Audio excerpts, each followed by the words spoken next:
Thank you for joining us. It was an important weekend for the President and the American people. President Biden came into office with two clear immediate goals: mount a vaccination program to turn the tide on the pandemic, and pass a rescue plan to bring the nation through these tough times successfully. This weekend, we took critical steps on both fronts. On Saturday, the Senate passed the American Rescue Plan.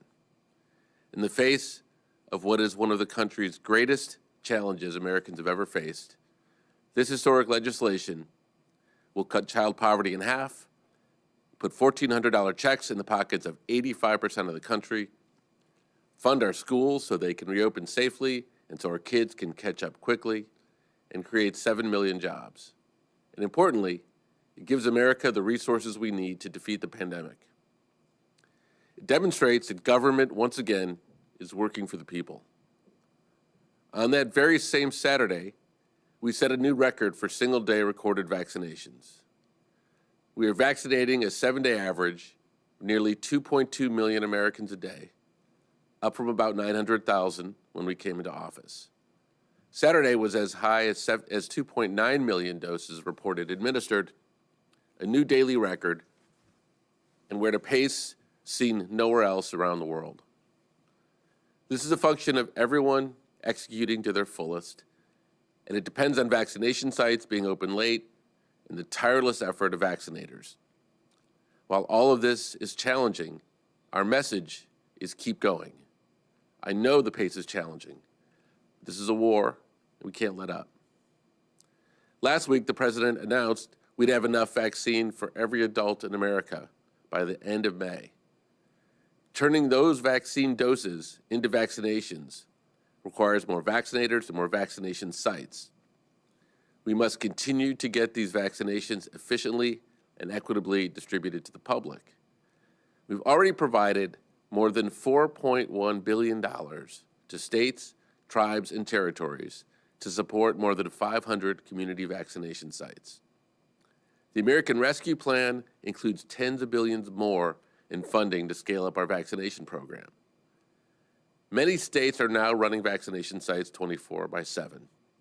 Slots are being reserved for teachers and people in hard-hit zip codes, and we're getting more vaccinators from the military to retired and doctors and nurses into the field. We are in a historic crisis, and we have reason to have confidence that we will prevail.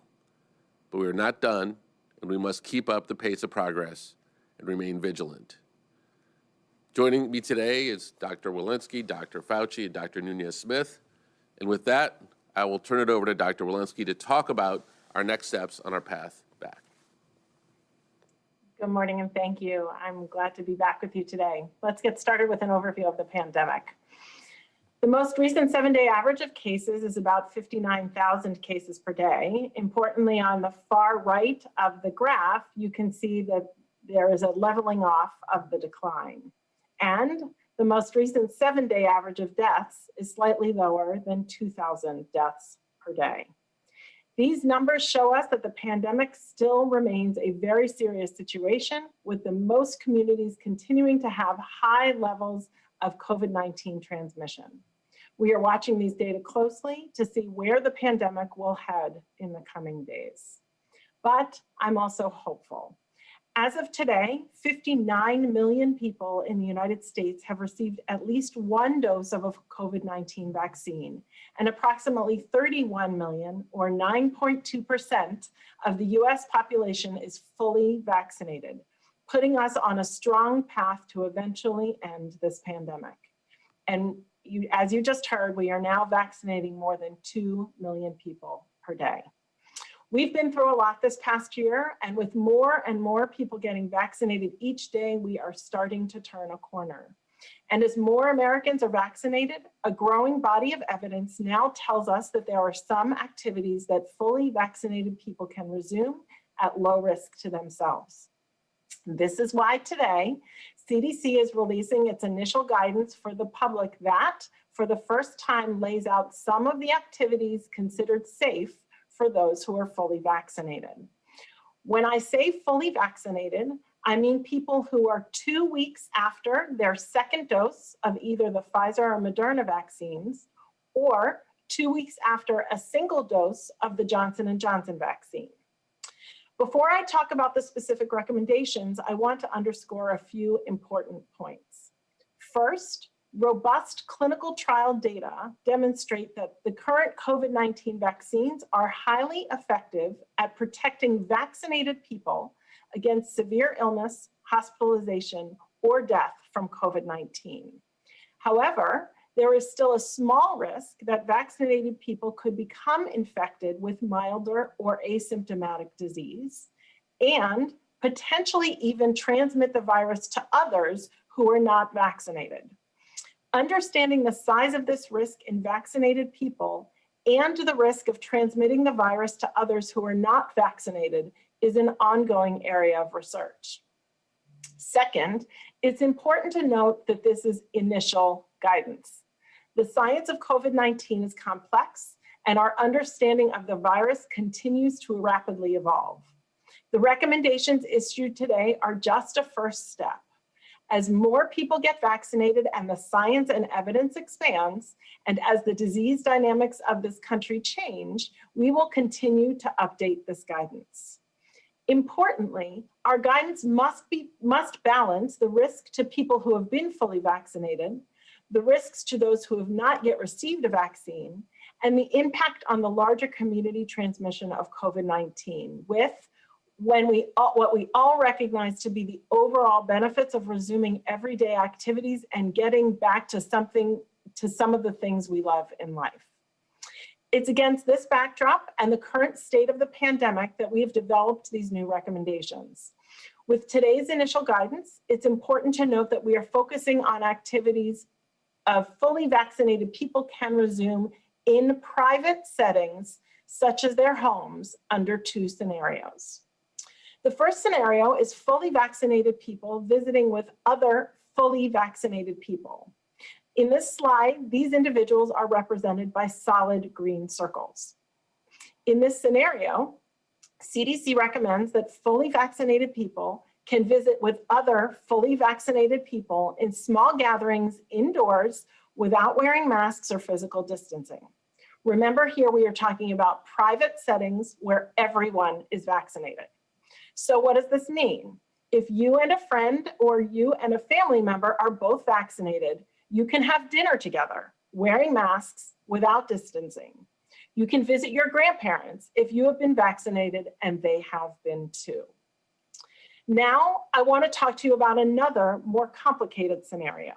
It involves vaccinated people visiting with unvaccinated people. When fully vaccinated people visit with unvaccinated people, we have to consider the underlying risks of the unvaccinated people and any unvaccinated members of their household. We take this approach because all of our guidance is rooted in making sure we are keeping people safe. So, CDC recommends that fully vaccinated people can visit with unvaccinated people from one other household, indoors, without wearing masks or physical distancing, as long as the unvaccinated people and any unvaccinated members of their household are not at high risk for severe COVID-19 disease. In the slide, people who are vaccinated and at low risk for severe COVID-19 are indicated by solid orange circles. This means that none of the unvaccinated people or any unvaccinated members of their households, for example, are an adult over age 65 or have an underlying condition such as cancer, heart disease, or diabetes that could increase their risk of COVID-19 related hospitalization or death. Here's an example. If grandparents have been vaccinated, they can visit their daughter and her family even if they have not been vaccinated, so long as the daughter and her family are not at risk for severe disease. They are solid orange circles. Second, if an unvaccinated individual or any unvaccinated member of their household are at high risk for severe disease, shown here by hollow orange circles, Everyone, regardless of vaccination status, should still wear a mask and physically distance and choose to meet outdoors or in a well-ventilated space. This is recommended to keep the individuals at high risk who are unvaccinated safe. Similarly, when fully vaccinated people are visiting with unvaccinated people from multiple households, everyone should wear masks and physically distance and meet outdoors in a well-ventilated space. Moving on to quarantine away from visiting. In addition to these new recommendations on visitation in private settings, CDC's new guidance also recommends that fully vaccinated people do not need quarantine or get tested following a known exposure to someone with COVID-19 as long as they are asymptomatic. At this time, the CDC is not adjusting current guidance on travel. We believe these new recommendations are an important first step in our efforts to resume everyday activities in our communities. However, we remain in the midst of a serious pandemic, and still over 90% of our population is not fully vaccinated, though we are working hard to get there. Therefore, everyone, whether vaccinated or not, should continue to avoid medium and large-size gatherings, as well as non-essential travel, and when in public spaces, should continue to wear a well-fitted mask, physically distance, and follow other public health measures to protect themselves as others. COVID-19 continues to exact a tremendous toll on our nation. Like you, I want to be able to return to everyday activities and engage with our friends, families, and communities. Science and the protection of the public health must guide us as we begin to resume these activities. Today's action represents an important first step. It is not our final destination. As more people get vaccinated, levels of COVID-19 infection decline in communities, and as our understanding of COVID immunity improves, we look forward to updating these recommendations to the public. I know this is complex, and I've covered a lot of ground this morning. So I want to recap the main points of our initial guidance released today. In summary, fully vaccinated people can visit with other fully vaccinated people indoors without wearing a mask or physical distancing.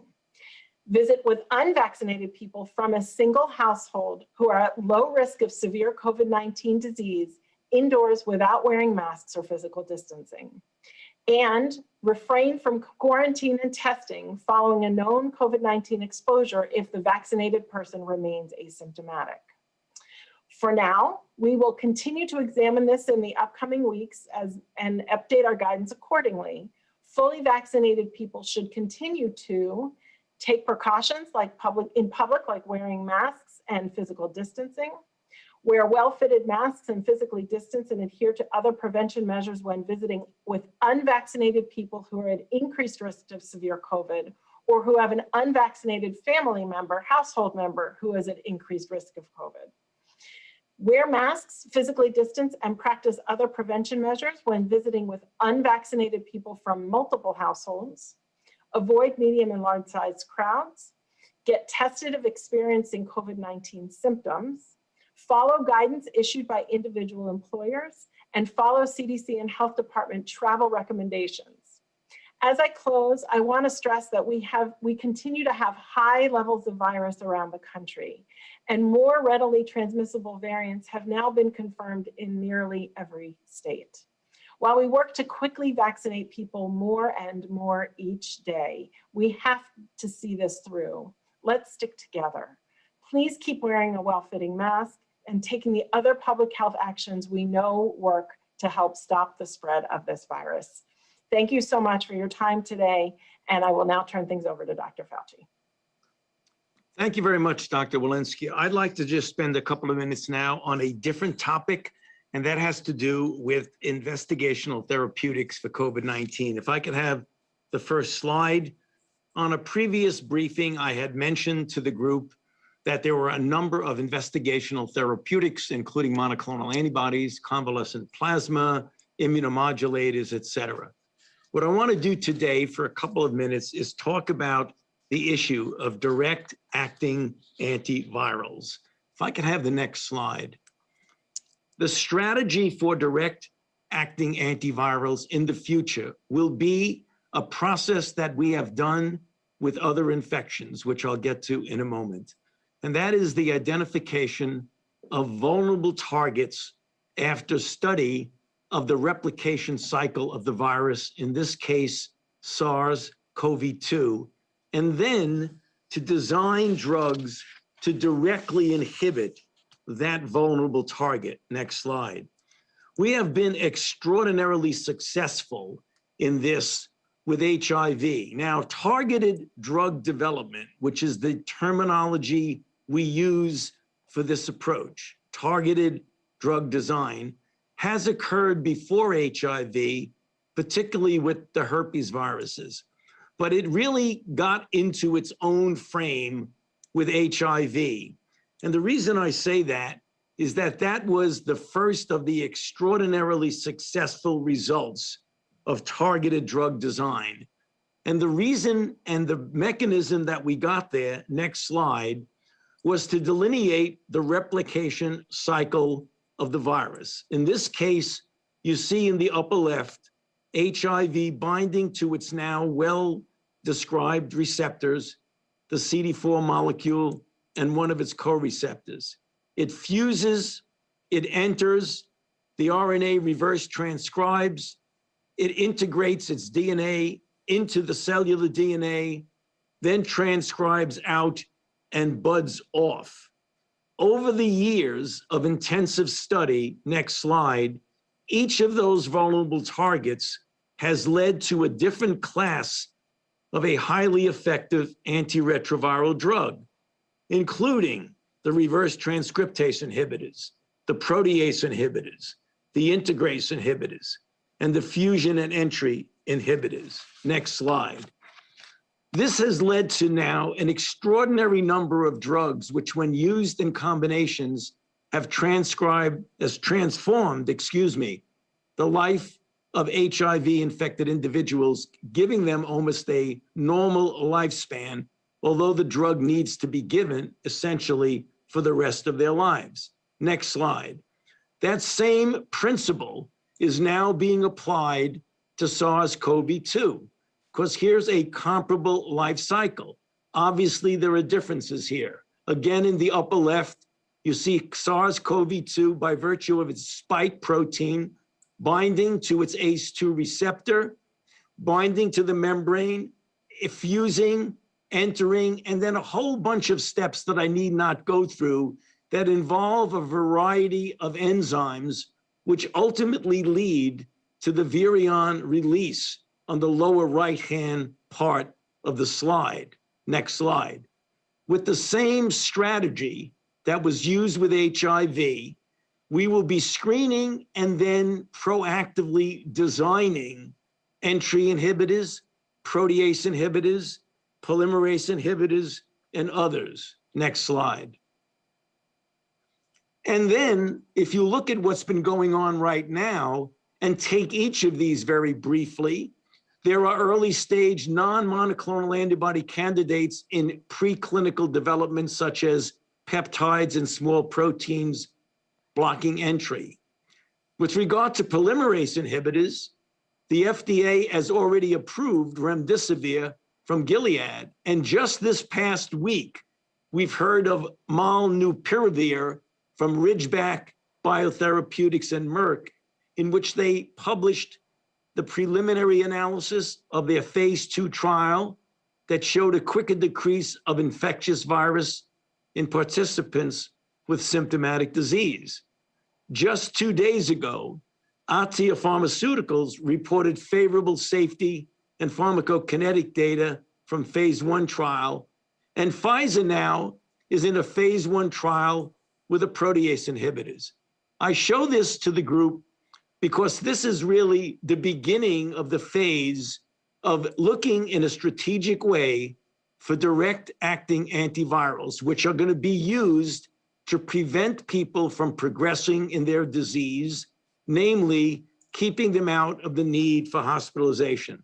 And on this final slide, for those of you who want to get more detail, just this past November, the NIH had an NIH SARS-CoV-2 Antiviral Therapeutic Summit, looking at the state of therapeutics, gaps in the field, and the number of our public-private partnerships. You can get this on the NIH website, and I encourage you, for those who have any interest in it, to take a look at that, because that is the direction that we will be going over the next weeks to months to years. I'll stop there and hand it over to Dr. Marcela Nunez-Smith. Thank you so much, Dr. Fauci, and good morning to everyone. I'm going to talk, of course, today about equity, and you've heard us describe that equity is at the foundation, the center of this administration's COVID-19 response. Over the last month, in my time with you, I've detailed why that needs to be the case. So we've taken a look at the differences in COVID-19 outcomes, for instance, by race and ethnicity. And since the beginning of this pandemic, we have all seen that factors, like race, ethnicity, rural versus urban geography, poverty, disability, living situation, and type of employment, they all are exerting tremendous influence on the outcomes we see in COVID-19. So I want to begin this morning by giving an update on the ongoing inequities related to COVID-19. So first, let's take a look at the rates of COVID-19 cases, deaths, and vaccination by race and ethnicity. As you can see here, Latino individuals continue to bear more than their share of COVID-19 cases, while Black people continue to bear more than their share of deaths. Notably, you see the share of vaccinations is significantly lower for Latino and non-Hispanic Black individuals relative to their share of the general population. And the same is true for Asian individuals. But this all still only tells part of the story, as we remain limited by the completeness of our data. We only have race ethnicity data for 53% of those who have received their first dose of a COVID-19 vaccine. This varies widely among the states, as you can see on the next slide. And we're not getting from individuals, from providers, and from states the critical information about who has access to these 3 life-saving vaccines that need to be equitably distributed across our country. So I want to emphasize here, it is possible to do better. The final slide shows us the information that providers and states are reporting to us on the age of people who they're vaccinating. So contrast that with the data on the race and ethnicity of those same individuals. Again, we have critical ground that we must make up, but we cannot get discouraged or feel like it's insurmountable. All of the evidence points to one simple truth: we can do this. So like many of you, we've also seen a lot of conversation about vaccine confidence, about how some communities, due to a range of historical as well as contemporary factors, are less inclined to believe that these vaccines are safe and effective, less inclined to trust the systems offering these vaccines, and less inclined to trust the government asking them to get vaccinated. So we still have some work to do to meet people where they are. The administration is implementing a comprehensive national public education campaign, and we've been hosting roundtables with key constituencies to make sure that we get that effort right. We're building relationships with trusted messengers all over the country to make sure they have the best information possible to share with their communities. But we cannot, and we will not, accept that these differences in vaccine confidence are the end all and be all of the difference in vaccine uptake that we're already seeing. In the context of inequitable systems, we must take significant steps at every level of intervention to bend the vaccination process towards justice. Now, our success depends on our ability to build a robust and coordinated effort at the local, state, and federal level to overcome all of the dynamics that are in place. And this moment absolutely calls for that kind of effort. So in light of everything that we've seen in the 84 days since our nation began administering COVID-19 vaccines, we're turning up the expectations for this vaccine program on all fronts. And we have a series of federal programs that are a key part of our approach to ensuring that all communities have vaccination access. First, we have our large community vaccination sites all over the country. So far, we have over 580 operational federally supported sites, and over 170 sites are actively receiving on-site support by federal personnel. And we've also been able to stand up a series of federally established community vaccination centers.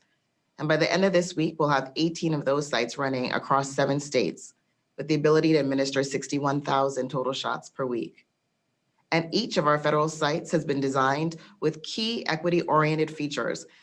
So targeted geographic eligibility, weekend extended hours, reserve slots for registration through faith-based and community-based organizations, as well as deployment alongside mobile vaccination units to help vaccinate surrounding communities. So we're going to keep pushing to launch more and more of these sites and dive into the data on each site to make sure they're achieving their goal of improving vaccine equity in those communities. Second, we have our federal retail pharmacy program. And this program features chain and independent pharmacies across the country. And as of last week, we're administering 2.5 million doses of the Pfizer Moderna vaccines, plus the additional supply that they received with the Johnson & Johnson vaccine. We designed this retail pharmacy program to ensure that 1/3 of the pharmacy sites were placed in communities with higher scores on the CDC Social Vulnerability Index. Those are populations at higher risk due to factors like socioeconomic status, the composition of the household, people of color, as well as housing types and transportation dynamics. So we're going to press toward this mark to ensure that pharmacies are selecting the communities with the greatest need. And we're going to prioritize those pharmacies that do a better job addressing equity.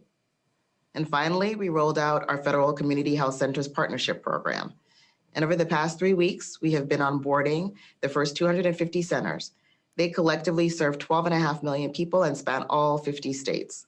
As a whole, these community health centers provide services for large numbers of public housing residents, people of color, and individuals with limited English proficiency. So as we look to the next phase of this program, we will prioritize filling gaps in our coverage to the hardest hit, highest risk communities, whether they be urban or rural. And as we double down on the reach and impact of our federal programs, we'll continue increasing our vaccine supply to the states. And as we move forward, we're calling on every state to show their work too. We're asking our partners in the states to offer clear, transparent equity goals for their residents. And we're also calling on the states to help us get the data we need to know where we are and to work with us to find creative solutions to the inequitable vaccine uptake that has already emerged in these first months of the vaccination program. So I just want to be clear that achieving equity is not an aspirational goal. This is mission critical. Absent equity, we will not be able to stop this pandemic from continuing to claim lives, strain our healthcare system, and weaken our economy. But by working together, we believe we can hit the mark. So I thank you for your time. And with that, I'll turn it back over to Andy. Thank you. So we covered a lot of ground in our report out. Just before I turn for questions, I just want to maybe briefly summarize a few things that we heard today. Today, I think we've begun to describe what a world looks like where we move beyond COVID-19. Dr. Walensky outlined a first step for those of us who've been vaccinated, and I think it's important to note that as more and more people get vaccinated, Dr. Walensky will continue to update us, and that list of activities will continue to grow. Dr. Fauci outlined ongoing strategies to allow for a life post-COVID to become safer and safer. And Dr. Nunez-Smith, I think, importantly points out that this recovery is not an even picture. And in fact, we cannot fully get back to a place where we are approaching where we were before COVID unless we do an important and good job reaching equity. So I think a very hopeful morning, but with some continued warning signs and hope for the future. So with that, let's take some questions. Thanks, Andy. And we're running a few minutes late today, so we're going to have to take a couple less questions. But first, we'll go to Ed O'Keefe at CBS. Hi, everyone. Happy Monday. Hey, guys. International Women's Day. Obviously, We this have some is, special guests. we're Today overlapping on with International Women's Day, the can you hear President me? signed We two can hear you executive both. orders. The first establishes the White House. All right, Kevin, All right. We'll go ahead and go a to different question. Yeah. we'll go to Zeke at AP. Thanks you all for doing the call. For Dr. Walensky, I was hoping you can clarify why the CDC hasn't what the limiting factor is in the CDC not sort of putting out guidance to the effect of those who have been fully vaccinated not having to wear masks and being able to travel and things like that. What is the limiting factor? Is it the background cases of the virus in the community? Is it the fact that not enough people are vaccinated just yet to get there?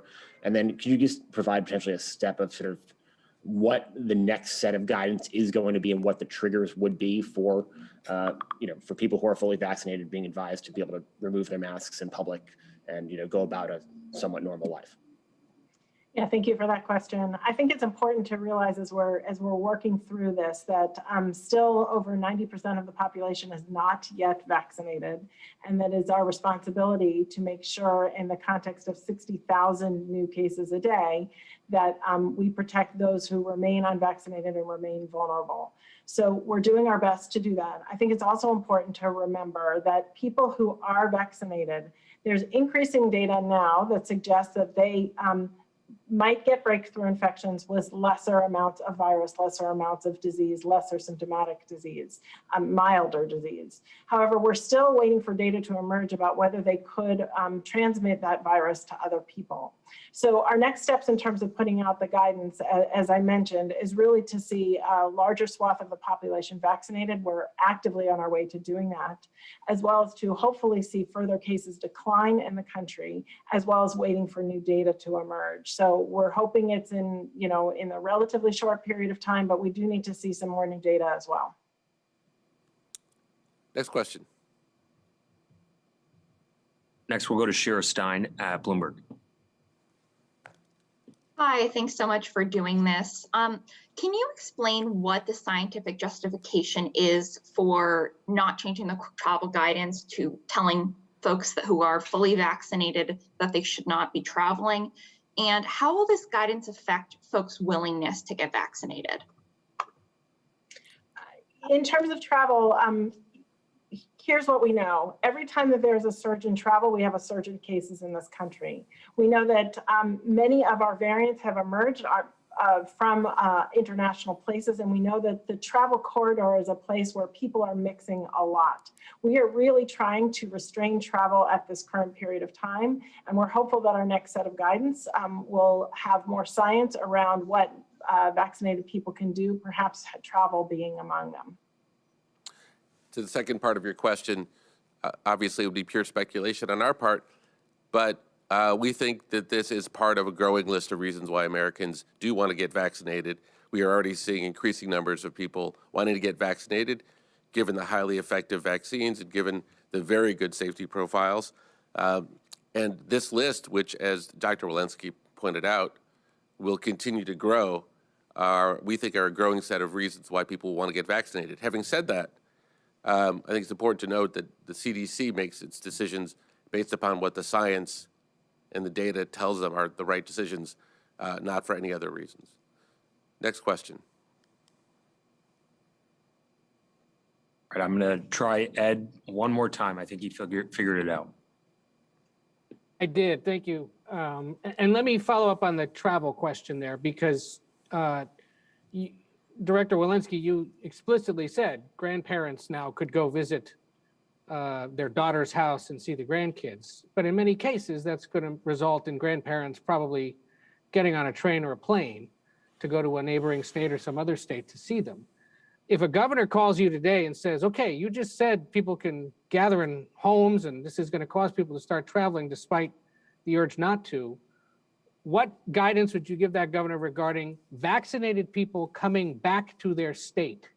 Do they still have to quarantine for a certain amount of time? Or at this point, can they sort of disregard those travel restrictions if they've been vaccinated and have been fully vaccinated, waiting those 2 weeks after their final shot? Our travel guidance is unchanged, and so we would maintain whatever travel guidance is currently in place. We would like to give the opportunity for vaccinated grandparents to visit their children and grandchildren who are healthy and who are local, but our travel guidance currently has been unchanged. Kevin, next question. All right, and final question, we'll go to Alice Park at Time.